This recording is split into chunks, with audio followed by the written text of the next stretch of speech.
Crystal field theory is considered as the electrostatic model of coordination compound. Crystal field theory is otherwise called electrostatic model of coordination compound. The basic difference between valence bond theory and crystal field theory is valence bond theory consider the bonding between metal and ligand is purely covalent. It is covalent in nature. Whereas the crystal field theory consider the bonding between metal and the ligand is purely ionic in nature. Crystal field theory. Now the crystal field theory, as per crystal field theory, the ligands are considered as point charge. Ligands are considered as point charge. Usually for anionic ligand in the sense Cl minus is an anionic ligand, Cn minus is an anionic ligand. So the anionic ligands are considered as a point charge. It's considered as a point anionic negative charge. Whereas the neutral molecule in the sense ammonia is a neutral molecule. We call it as amine, the ligand amine. Water is another one neutral molecule. So the neutral molecule are considered as, for example, if you are taking ammonia, so you know ammonia is surrounded by 5 electron in its outermost orbital. So this electron gets shared with one hydrogen atom. Here one share with another hydrogen atom. Here it share with another hydrogen atom. These two electrons are lone pair of electron. So how ammonia is considered by the crystal field theory? It considered this as a dipole. Dipole means N is here, 3 hydrogen atoms are here. So this term is negative. So ammonia, how it considered means it considered as a dipole molecule. Here it is a negative end, here is it a positive end. So ammonia is considered as a dipole molecule. So as per crystal field theory, our crystal field theory consider ligand as point charge in the case of anionic ligand, and also the neutral molecule when it acts as a ligand, crystal field theory consider it as a dipolar molecule. When these dipolar molecule interact with the metal, how the interaction takes place? So the electrons of the ligand molecule approach the metal atom. The degeneracy of the d orbital of the metal get lifted. This is a very important point, degeneracy. What do you mean by degeneracy? So the d orbital of the metal is called degenerate orbitals. What do you mean by degenerate orbitals?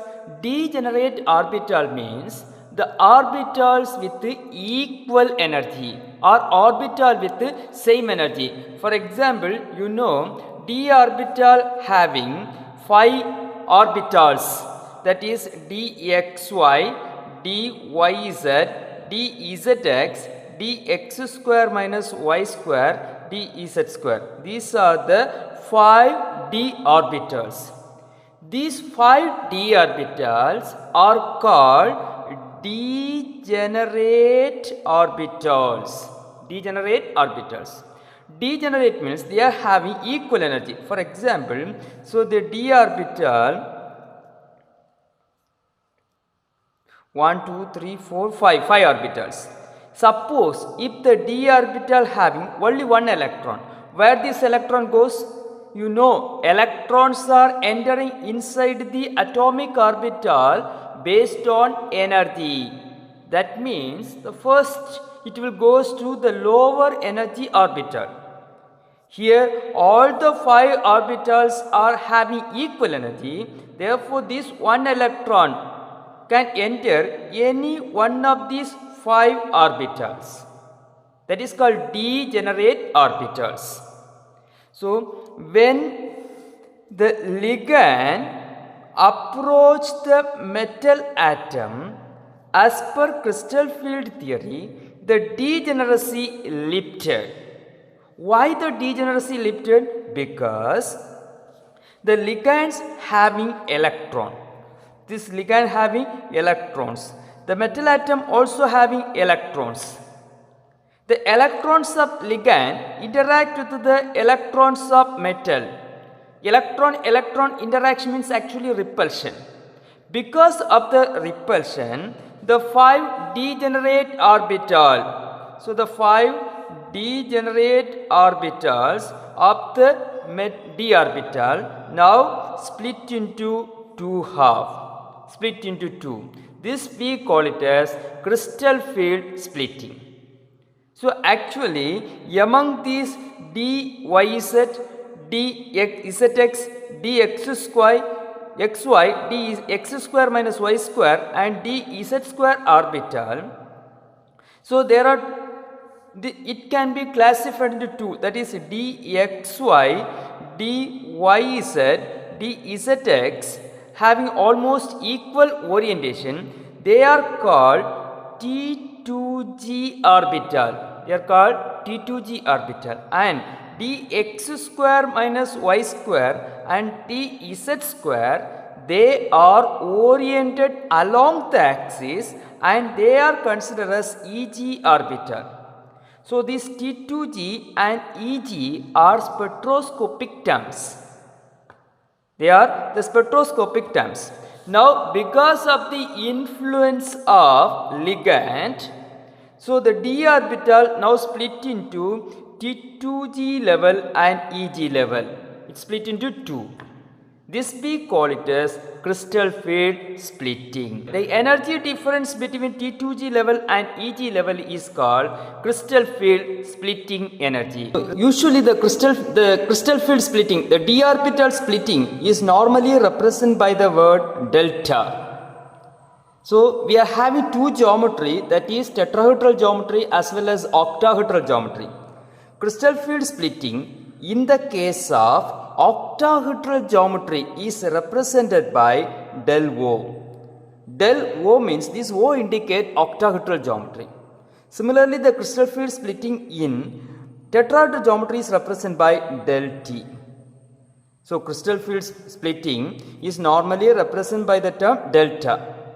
So, crystal field splitting in octahedral geometry is represented by del O and tetrahedral geometry is represented by del T.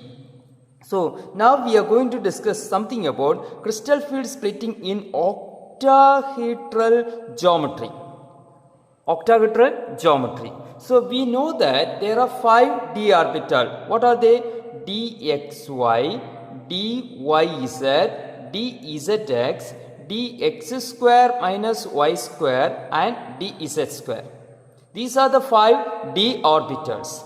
So, how these d orbitals are arranged? Just to see, this is x axis, just to consider this is x axis, this is y axis, suppose this is an z axis, means the dx square minus y square, it oriented along the axis dx square minus y square. The dz square oriented along the z axis. So, the 5 d orbitals among the dx square minus y square oriented along x axis and y axis, dz square oriented along the z axis.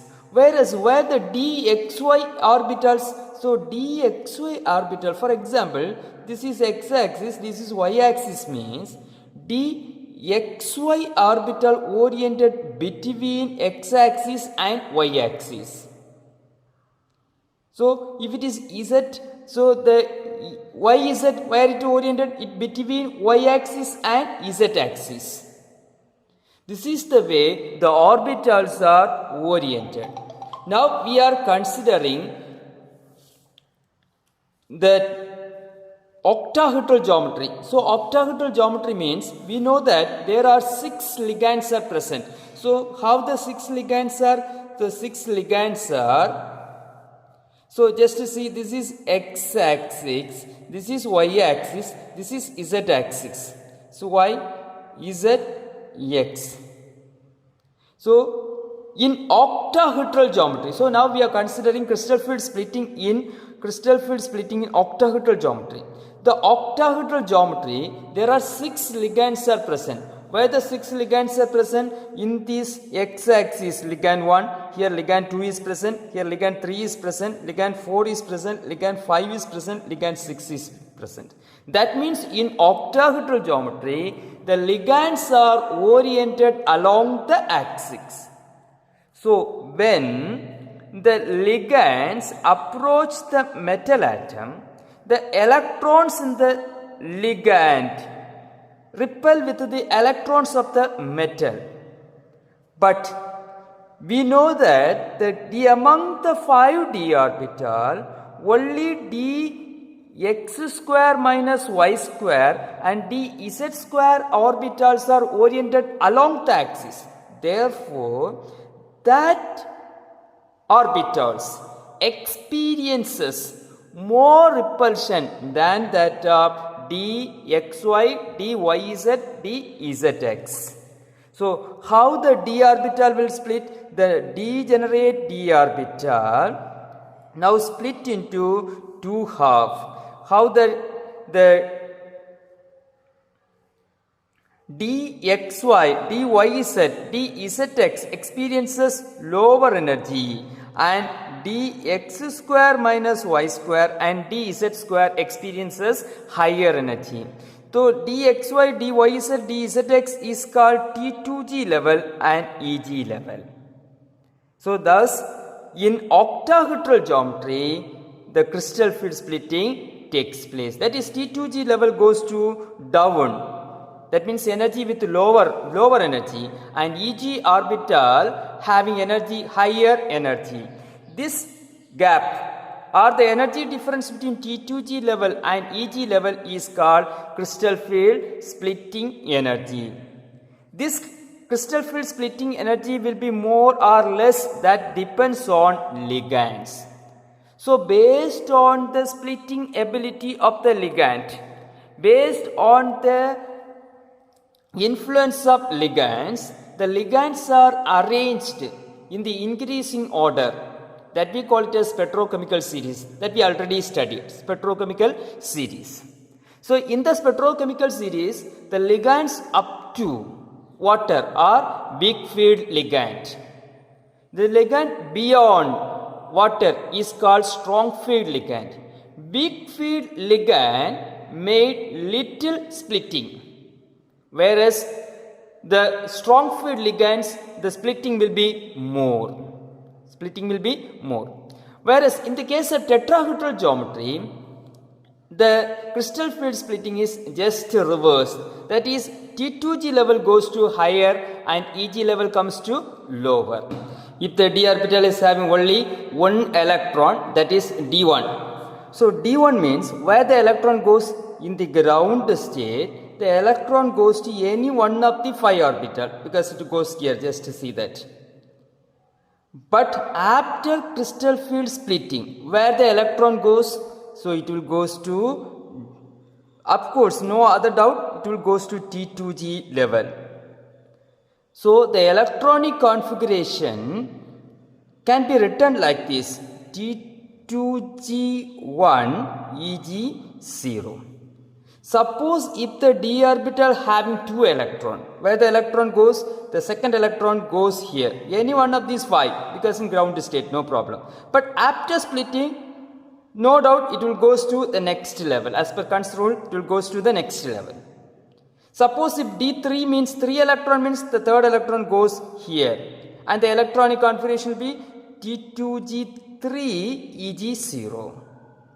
Suppose if d4 configuration, if the d orbital is having 4 electrons, where the fourth electron goes? Now here there are two possibilities. One is the fourth electron may pair here, get paired, or the fourth electron goes to upper energy level or Eg level.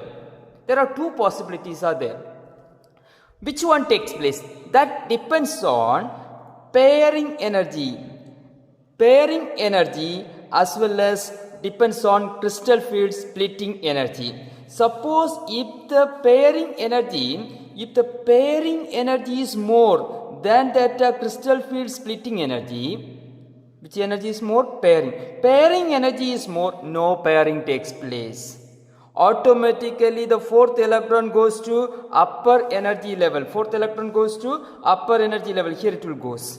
If the pairing energy is greater than crystal field splitting energy, no pairing takes place. The electron goes to upper energy level and the electronic configuration will be T2G3Eg1. The electronic configuration will be T2G3Eg1.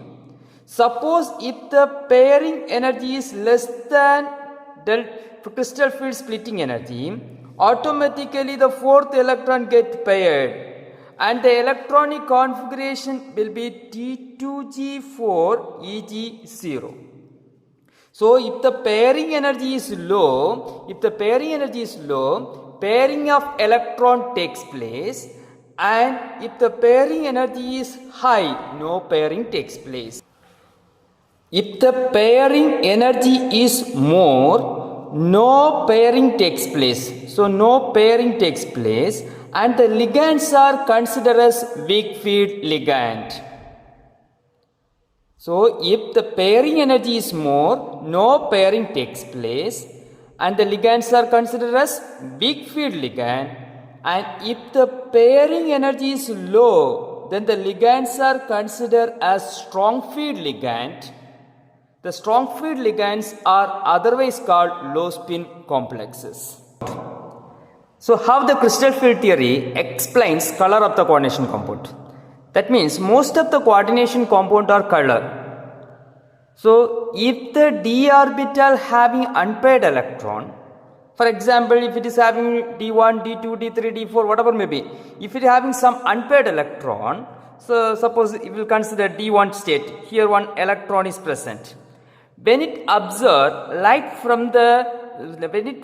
energy from the light, because of that energy, it takes up the energy from the light and moves to or jumps to higher energy level. That means the electron takes up energy from the light and jump to higher energy. That means T2G to Eg level. That means electrons are moving from lower energy level to higher energy level. This transition is known as DD transition. So coordination compound gives color due to DD transition. Now we are going to study something about the limitation of valence crystal field theory. So crystal field theory, the limitation is it does not consider the covalent character of the coordination compound, because actually coordination bond is formed by sharing of electrons. The ligands are sharing electrons with the metal. But crystal field theory consider the bonding between the metal and ligand as ionic, not covalent. So it does not consider the covalent character between the ligand and metal. This is one of the drawback of crystal field theory. The second drawback of crystal field theory is, so in crystal field theory, the ligands are considered as point charge. Especially the anionic ligand are considered as point charge. So point charge means their interaction with the metal atom must be more and it must cause greater crystal field splitting. But see the spectrochemical series, most of the anionic ligands are placed in the lower side or lower end of the spectrochemical series. But as per crystal field theory, anionic ligands are considered as a point charge and they are expected to cause more crystal field splitting. But actually they are placed in the lower end of the spectrochemical series. These are some of the drawbacks of crystal field theory. Bonding in metal carbonyls. What are metal carbonyls? Metal carbonyls means the complex formed by the transition metal with carbon monoxide as ligand. So if carbon monoxide acts as a ligand and if it form a complex with the transition metal, then it is called metal carbonyls. So these metal carbonyls, for example, Zn CO 4 times, Ni CO 4 times. All these are example for metal carbonyls. So here the important thing is carbon monoxide is a neutral ligand. Therefore, the metal in this complex, if you find out the oxidation state, they are in zero oxidation state. For example, NiX, CO is a neutral ligand. Neutral ligand charge is 0. So, X equal to 0. The metal atom is in zero oxidation state. But zero oxidation state, normally there is no possibility for compound formation. But in metal carbonyls, both sigma bond and pi bonds are present. So in metal carbonyls, both sigma as well as pi bonds are present. How it possible? Listen here, the metal ligand sigma bond is formed. First the sigma bond, how the sigma bond is formed means the ligand carbon monoxide having excess of electron. If you see the structure carbon, we know that it is surrounded by 4 electrons. Oxygen in its outermost orbital surrounded by 6 electrons. These 2 electrons are making bond. So totally carbon monoxide having lot of lone pair of electrons. So the ligand having lot of electrons, it to donate a pair of electrons to the metal. It to donate a pair of electron to metal, because of that sigma bond is formed. Since the metal is in zero oxidation state, it back donate the electron to the ligand. So but it back donate the electron to anti-bonding 5-star orbital of the carbon monoxide ligand.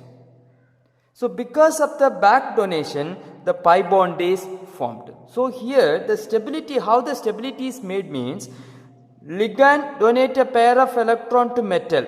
Metal back donate the pair of electron to ligand. So this effect, this is called synergic effect. So the bond formed in metal carbonyl is often called synergic bond. Synergic bond. Because of the synergic, from ligand to metal, metal to ligand. The electron transfer from ligand to metal and metal to ligand. So this effect is called synergic effect. Synergic effect is the main cause of the stability of metal carbonyls.